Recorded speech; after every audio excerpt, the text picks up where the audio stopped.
صل وسلم وبارك على سيدنا محمد سيد المرسلين وإمام المتقين وعلى آله وصحبه أجمعين. أما بعد, yang saya hormati para alim ulama, para tokoh masyarakat, aparatur pemerintah, baik ketua RW, ketua RT, dan yang saya hormati juga keluarga besar dari almarhum Bapak Yahya bin Haji Azhari.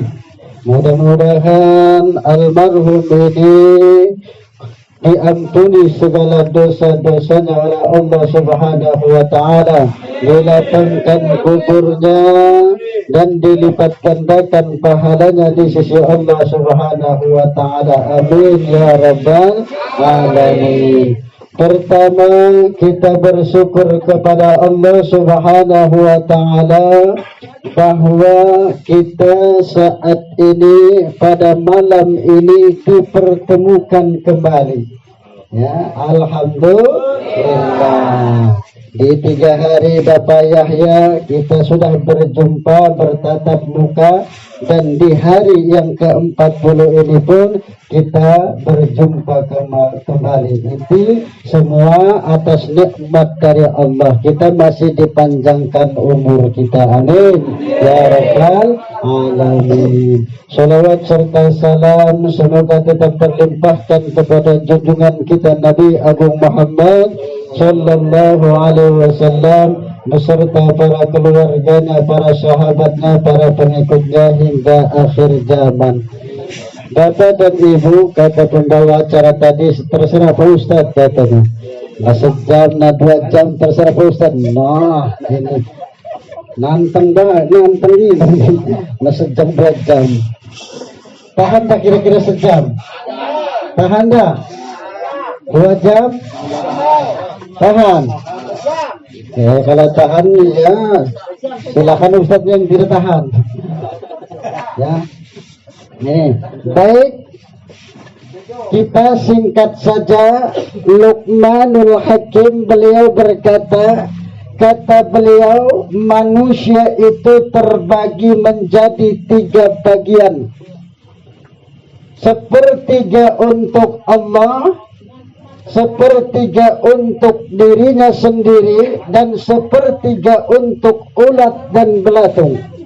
Kata Luqmanul Hakim, sepertiga untuk Allah adalah ruh yang berada di dalam jiwa kita ini, itu adalah milik Allah. Ya. Maka itu akan kembali kepada Allah. Makanya ruh semenjak diciptakan oleh Allah, sebetulnya ruh itu tidak mati-mati, hidup terus, cuman berpindah-pindah. Ya, dari alam arwah, semenjak Allah menciptakan ruh, Allah tempatkan di alam arwah, kemudian dipindahkan dari alam arwah itu ke alam rahim, ke alam rahim ibu kita. Dari alam rahim dipindahkan oleh Allah ke alam dunia. Ya. Dari alam dunia kembali kita pindah di alam kubur. Dari alam kubur kita akan kembali ke alam akhirat. Jadi perpindahannya 5 kali kita dipindahkan oleh Allah Subhanahu wa Ta'ala.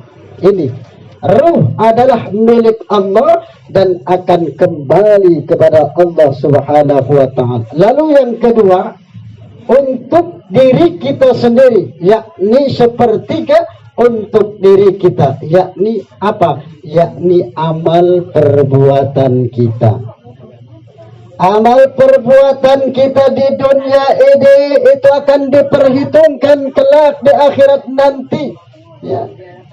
Makanya orang yang meninggal dunia itu dia tidak akan membawa apa-apa. Keluarganya yang katanya cinta, yang katanya sayang, istrinya yang katanya cinta, yang katanya sayang, Coba kalau bapak-bapak meninggal pasti tidak mau ikut, betul lah? Betul lah? Begitupun ibu-ibu meninggal, bapak-bapak menangis mencucurkan air mata. Dia cuma sementara menangis, namun esok-esok cari bini lagi. Betul lah? Betul lah? Ya ngapun hidup dewean, masih muda pula ya kan? Lemah cari bini lagi. Terkecuali mungkin kita sudah tua ya. Tapi kalau sudah tua juga kadang masih ya cari bini lagi. Ya, ini. Nah, makanya bersyukur kepada Allah. Ini. Kalau sudah meninggal, yang ikut siapa? Yakni amal kita, ahluhu, keluarga kita, wa maluhu, harta kita tidak ikut, tapi yang ikut adalah amal perbuatan kita. Inilah yang ikut. Makanya di dunia inilah kita beramal sebanyak-banyaknya, mencari keridhaan Allah. Apalagi sebentar lagi kita masuk bulan Ramadan ya. Entah itu besok malam kita mulai tarawih ya, malam Sabtu, apakah malam Minggu, kita tinggal menunggu keputusan dari pemerintah ya, apakah hari Sabtu ya kita mulai berpuasa, apakah hari Minggu ya. Maka persiapkan diri kita untuk menghadapi bulan puasa, karena kata Nabi, "Man fariha bidukhul Ramadan," barang siapa yang gembira dengan datangnya bulan Ramadan, haramallahu jasadahu 'ala niran, maka Allah akan haramkan jasadnya. Kita gembira saja dengan datangnya bulan Ramadan, itu Allah akan haramkan jasad kita dimakan oleh api neraka. Jadi jangan susah kalau datang bulan Ramadan. Kadang ada yang susah karena mungkin tidak akan makan minum ya, susah. Kemudian karena pekerjaannya ini terhambat, kemudian susah. Padahal dengan datangnya bulan Ramadan kita gembira, Allah berikan kemuliaan kepada kita. Ini pernah ada cerita ya. Ada cerita, namanya itu Muhammad. Si Muhammad ini tidak pernah sholat ya Pak. Tidak pernah sholat. Muhammad ini dalam hidupnya tidak pernah sholat. Entah apa, datangnya bulan Ramadan dia berhias diri ya, namanya Muhammad ini, datangnya bulan Ramadan dia berhias diri, kemudian dia rajin melakukan sholat, mengqadha sholat-sholat yang lalu ya, kemudian mati, meninggal. Ditanyalah di alam kubur tersebut oleh temannya, sahabatnya dalam mimpi, apa yang Allah berikan kepada engkau? Katanya, Allah berikan kepadaku pengampunan berkah kemuliaan bulan Ramadan. Nah ini tidak pernah sholat, kemudian di bulan Ramadan dia rajin melakukan ibadah, melakukan sholat. Maka persiapkan diri kita di bulan Ramadan ini. Karena apa? Karena bulan Ramadan adalah bulan yang sangat-sangat suci, yakni bulan yang disucikan oleh Allah Subhanahu wa Ta'ala. Makanya syarat wajib puasa itu dalam kajian ilmu fikih itu ada 4 hal ya. Syarat orang yang wajib puasa itu ada 4 hal. Yang pertama, Islam ya. Kalau bukan orang Islam itu tidak diwajibkan puasa. Kalau bukan orang Islam, seperti orang kafir, orang agama Nasrani, Konghucu dan lain sebagainya, itu tidak diwajibkan berpuasa. Makanya kita orang Islam itu wajib berpuasa. Lalu yang kedua, wal bulugh, artinya orang yang sudah balik ya. Kalau anak-anak bapak dan ibu itu tidak diwajibkan ya. Anak-anak tidak diwajibkan untuk puasa, ya. Tetapi kita sebagai orang tua, kita wajib mendidik anak-anak kita agar terbiasa dia berpuasa. Misalkan puasa setengah hari, ya. Misalkan puasa 4 jam, tidak makan dari pagi, dididik anak kita biar terbiasa. Ini syarat yang wajib puasa. Jadi kalau masih anak-anak itu tidak wajib karena dia belum balik. Yang diwajibkan itu adalah sudah balik, ya. Makanya ada 3 orang diangkat dari catatan amalnya, yakni tidak dicatat. Siapa mereka? Yang pertama, orang yang sedang tidur, itu tidak dicatat. Lalu yang kedua, anak-anak sehingga ia dewasa, sehingga ia bermimpi. Lalu yang ketiga, orang yang stres sehingga ia sembuh. Ya, ini. Makanya syarat yang ketiga itu harus berakal. Orang yang berpuasa itu harus berakal. Ya, harus berakal. Ketika kita melihat di pagi hari, di siang hari, di bulan puasa, ada yang merokok misalkan, ada yang makan, berarti orang itu tidak berakal, alias stres, alias edam, ya kan? Alias gila. Karena itu syarat wajib orang yang berpuasa, yakni harus berakal. Berarti orang yang tidak berpuasa itu termasuk orang yang tidak berakal, terkecuali orang tua yang tidak mampu. Yang syarat yang keempat, wal qudratu ala shaumi, yakni orang yang tidak mampu, ya, orang yang tidak kuasa untuk melakukan puasa, yakni orang tua-tua renta, ya. Itu tidak wajib melakukan puasa, ya. Itu syarat wajib puasa, ya. Itu lain halnya kalau dengan rukun, ya. Karena kita mendekati bulan Ramadan ini, jadi pembicaraan kita bulan Ramadan ya. Ya, tak setuju tak? Setuju tak? Ya, untuk bekal kita. Kalau rukun puasa, kalau fardu puasa itu ada 4 juga, termasuk niat. Ya, niat. Ini niat puasa ini harus di malam hari, Bapak dan Ibu. Misalkan kita lafazkan nawaitu shoma ghadin an adai fardhi syahri ramadhana hadhihi sanati lillahi ta'ala. Itu niat itu harus di malam hari. Jangan niatnya di siang hari atau sesudah terbit fajar, ya. Maka puasa Ramadan kita itu tidak sah. Ya, makanya niat itu harus di malam hari. Ini termasuk rukun. Makanya kalau kita habis tarawih, habis sholat witir, maka kita sama-sama berniat. Itu. Kemudian yang kedua, menahan makan dan minum. Yang ketiga, menahan jima. Walaupun itu istri kita, halal bagi kita, tapi kalau bulan puasa di siang hari maka haram, ya kan? Apabila kita menggauli istri kita, betul lah, betul lah. Itu. Jadi yang keempat, kemudian muntah dengan sengaja. Ini termasuk rukun puasa. Kalau muntahnya itu tidak disengaja, maka itu tidak jadi masalah. Ini.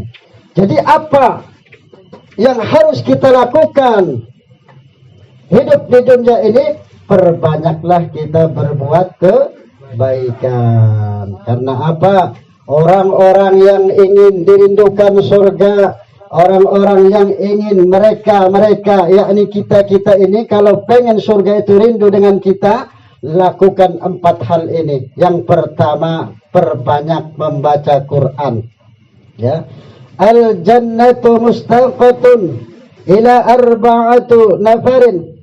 Ada 4 golongan manusia itu yang dirindukan oleh surga, Yang pertama talil Quran, yang kedua wa mut'imil ji'an, yakni memberi makan orang yang lapar, kemudian yang ketiga wa hafidil lisan, menjaga lisan, kemudian yang keempat was-sha'imina fi syahri Ramadan, orang yang berpuasa di bulan Ramadan. Nah ini ya, itu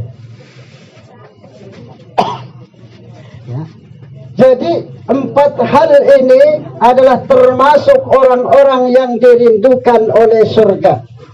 Yang pertama talil Quran, orang yang merindukan orang yang membaca Quran. Makanya kita benar-benar membaca Quran, rajin-rajinlah belajar Quran ya. Jangan sampai membaca Quran itu salah-salah ya. Jangan sampai bacaan kita itu didengar orang itu sangat kacau ya. Belajar kita, tetapi kalau memang kemampuan kita seperti itu, insya Allah Allah Maha Pemaaf ya. Karena apa? Orang yang terbatah-batah membaca Qur'annya karena dia belajar, saking kepayahannya membaca Quran tersebut, dia mendapatkan 2 pahala.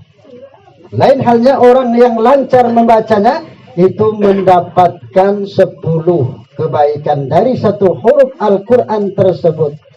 Misalkan kita baca Alif Lam Mim. Alif Lam Mim ada berapa huruf? Ada 3 huruf. Alif mendapatkan 10, Lam mendapatkan 10, Mim mendapatkan 10, berarti mendapatkan berapa? 30. Nah, sudah membaca Alif Lam Mim itu sudah mendapatkan 30 kebaikan ya. Apalagi kita baca 1 surah ya, sudah berapa kebaikan. Apalagi di bulan Ramadan, itu dilipat gandakan pahala kita di sisi Allah. Makanya di bulan Ramadan itu perbanyak tadarus Quran, banyak membaca Quran ya. Bagaimana Pak Ustadz kita tidak bisa baca Quran? Sudah, bisanya apa? Ya di situ, bisanya dengan Latin, bacalah dengan Latin tersebut ya. Berusaha kita, berusaha mentadaburi Al-Quran ya, berusaha ya, kita, karena kemampuan kita berbeda-beda. Kemampuan orang itu kan berbeda-beda Pak ya, tidak sama. Ada yang ahli baca Quran, ada yang tidak ahli, ada yang bacanya mungkin tidak bisa sama sekali, tapi dia hafal surat-surat pendek, itu baca saja ya yang dia hafal ya. Karena itulah kemampuan, cuman tetap kita berusaha. Karena apa? Karena sungguh luar biasa. Jangan seperti sekarang ini ya. Ada pendeta dari mana itu? Dari Nasrani. Siapa namanya itu? Saifuddin ya, Saifuddin Ibrahim ya. Dia dulu memang beragama Islam, dia seorang ustadz katanya, dia itu murtad. Setelah masuk Nasrani, dia sekarang ini meminta kepada Menteri Agama agar menghapus 300 ayat ya, 300 ayat, meminta agar dihapus. Ini kan aneh ya. Sudah mengotak-ngatik kitab yakni Al-Quran ya. Makanya orang seperti ini sebetulnya kita bunuh tidak jadi masalah sebetulnya kalau kata hukum ya. Cuman negara kita negara hukum ya. Tetapi yang seharusnya bertindak, mereka adalah para pejabat-pejabat yang beragama Islam ya, yang bertindak. Kalau kita tidak mampu ya, karena kita rakyat ya, karena kita orang biasa, tapi para pejabat adalah mereka lebih tinggi kedudukannya, mereka lah yang bertindak ya. Itu. Jadi sekarang ini sudah aneh-aneh ya, azan suruh kecil ya, jangan besak-besak. Azan sudah besak saja di masjid, ruang sholat masih sepi ya, apalagi kata suara azan, betul tak? Nah itu setan itu lari terbirit-birit, terkentut-kentut mendengar azan Pak ya. setan. Jadi apabila mendengar azan itu lari setan, terbirit-birit, ya, dia terkentut-kentut. Nah, itu mendengar azan. Makanya kalau ada orang kesurupan susah kita mengobatinya, azankan Pak. Ya, ini menurut pengalaman saya. Ya, jadi kalau ada orang kesurupan, kemasukan setan, susah kita mengobatinya, azankan. Kuping kanannya kita azankan. Kalau dia tidak berlari, setannya itu ceburkan baik di haretan. Ya, itu. Ya. Berkelelep sekali. Ya. Ini. Jadi itu tingkat yang paling hebat. Ya, jadi untuk mengusir setan yang berada di dalam tubuh kita, yakni orang-orang seperti orang-orang kesurupan tersebut, kita adankan kuping kanan kita, kuping kanannya, ya, insya Allah setan itu akan berlari. Karena kata Nabi, orang atau setan apabila dia mendengar adzan, dia akan lari terbirit-birit. Ya, ini pun pernah, ya, saya alami seperti itu. Ada mahasiswa, ya, atau siswa, dia kesurupan, ya. Ada orang yang mengobati kesurupan itu, ada yang pijit-pijit, ada yang pijit sana, pijit sini, kadang-kadang barang betino jadi pijit, ya, macam-macam cara pengobatannya, ya. Sebetulnya tidak perlu seperti itu, ya. Apa setan takut kena pijit? Ya? Tidak, setan tidak takut kena pijit, ya. Setan takut dengan kalimat-kalimat thayyibah, dengan kalimat-kalimat Allah, maka adzankan saja kupingnya. Tapi kita harus yakin, Pak. Kalau kita tidak yakin, ya tidak sembuh, tidak berlari setannya. Wong iman kita masih lemah, ya. Iman kita masih lemah, ya setannya masih mengalahkan kita. Kita harus yakin, ya, itu. Makanya itu cara untuk mengobati ini. Kita dapat ilmu, ya, dapat ilmu untuk kalau ada orang-orang kesurupan dimanapun, ya, apakah di kampung kita di sana misalkan, ya, ada orang kesurupan, ya, itu caranya.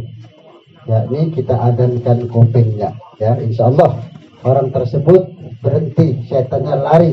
Nah, ini sekarang ini bermacam-macam.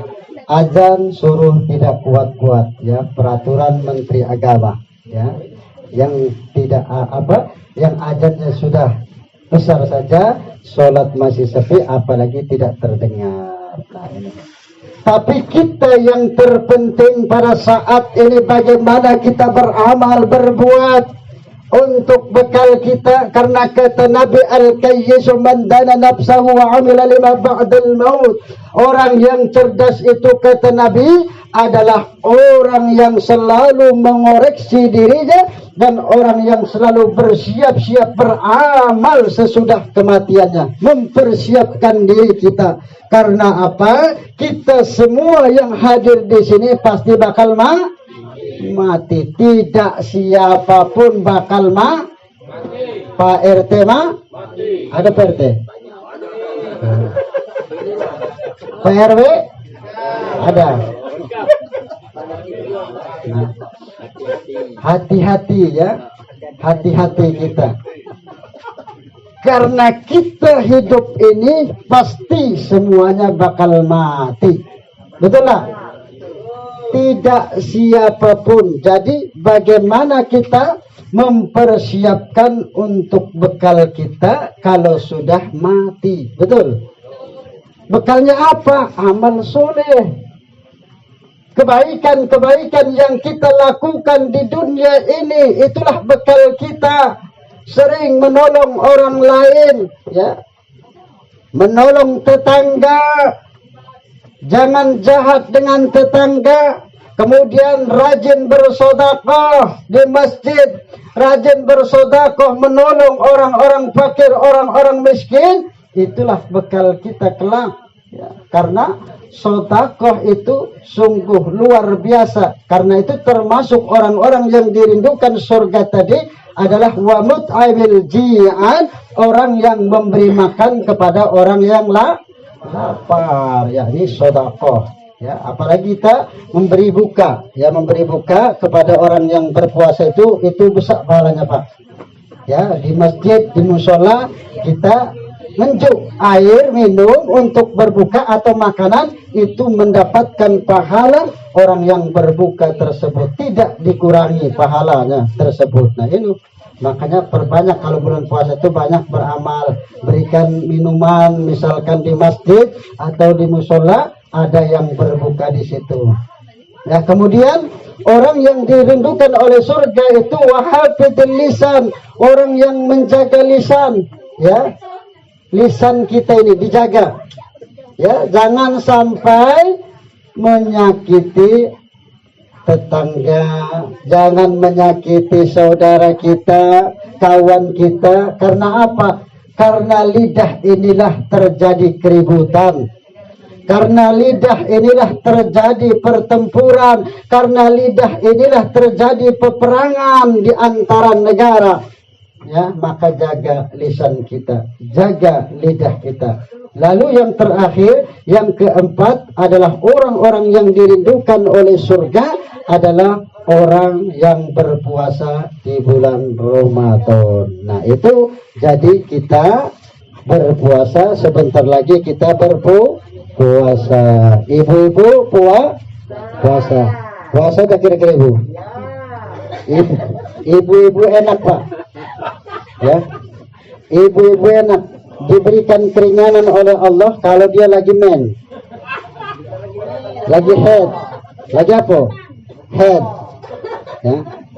Kalau lagi head tidak boleh puasa, haram. Ya, itu adalah keringanan rukhsah. Itulah keberuntungan ibu-ibu. Sholat suruh berhenti. Ya. Itu rukhsah, keringanan dari Allah. Sholat berhenti, tidak harus diqadha.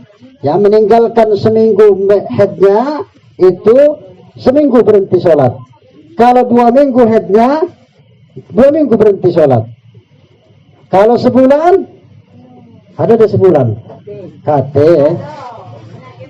Nah, kalau ada itu namanya istihadah. Ya, istihadah itu artinya darah penyakit. Ya, ini dalam kajian ilmu fikih. Ya, jadi lanang juga tahu harus, ya, mana darah penyakit, mana darah haid, ya itu. Karena ini ada pelajarannya, ada ilmunya. Ya, ini kajian ilmu